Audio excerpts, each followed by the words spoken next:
مبدئيا كده السر ورا جمال ولذاذة وطعامة أي محشي هي الخلطة بتاعته أو التسبيكة بتاعته أو التخديعة بتاعته.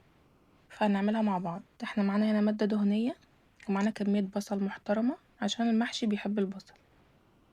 هنحط الكمية كلها بس هنسيب معلقتين كده هقولكوا ليه دلوقتي، وهنسيبه يدبل مع نفسه كده وريحته تطلع ويتحمر حاجة بسيطة قوي، مش يتحمر قوي بس يدبل ولونه يتغير تقليبة في التانية كده لحد ما لونه يتغير معانا.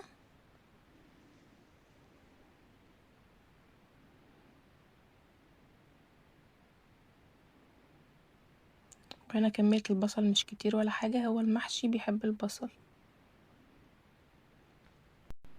هنبدأ ننزل هنا بقى بعصير الطماطم، وياريت عصير الطماطم يكون تقيل مش خفيف، والطماطم تكون حمرا طبعا.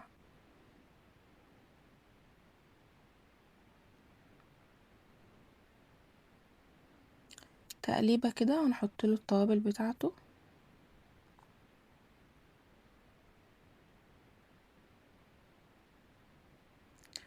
هنحط بقى معلقة صلصة كبيرة، بهارات محشي، ملح وفلفل وكمون وشطة.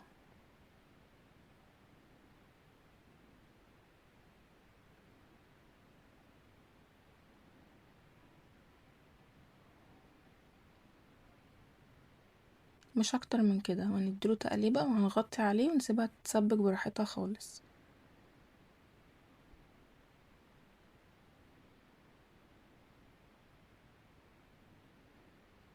هنا بقى معلقتين البصل اللي سيبناهم لما الصلصة بدأت تدخل في التسوية خالص، حطينا عليهم شوية ملح وفلفل اسمر وقلبناهم ونزلنا بيهم على التخديعة دي، ونزلنا بالخضرة. مش بننزل بالخضرة في الأول خالص علشان ما تسمرش وتفضل لونها أخضر وحلو كده، فبننزل بيها في الآخر، يعني آخر شوية اللي هما بتتسبك فيهم بتخلص فيهم يعني.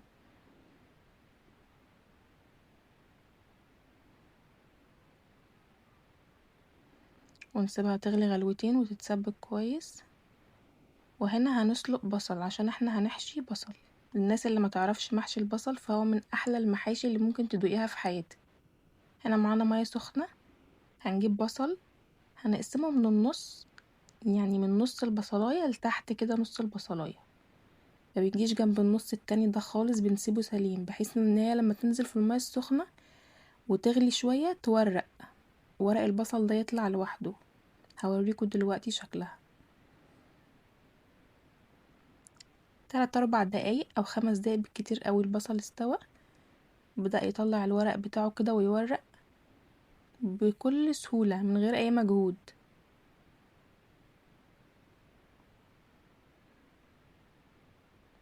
بنفتح بس نص البصلاية بحيث ان هي لما تورق نعرف نطلع الورقة بتاعتها زي ما انتوا شايفين كده، بيتلف بكل سهولة. من احلى المحاشي بجد، لازم تجربوها.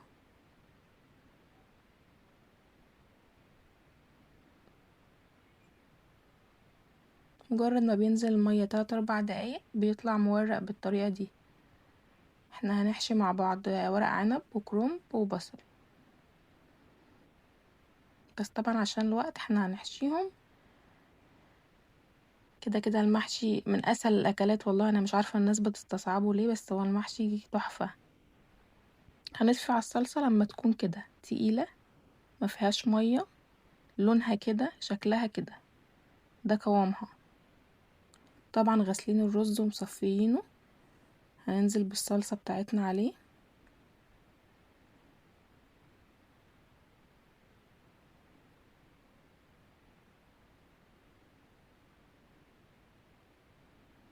انا من الناس اللي بتحب صلصة المحشي تكون حمرا وكتير وتقيلة.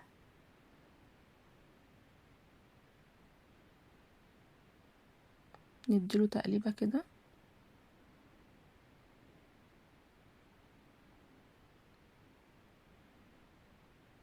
دي صلصة المحشي الأساسية يا جماعة، لازم تبقى تقيلة كده ومفيش فيها أي مية، وتكون باللون ده.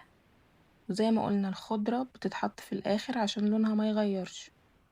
هنفرش طبعا الحلل بخضرة محشي وبصل وطماطم، وهنحشي زي ما انتوا شايفين بالشكل التحفة ده، ونسوي بشوربة لحمة.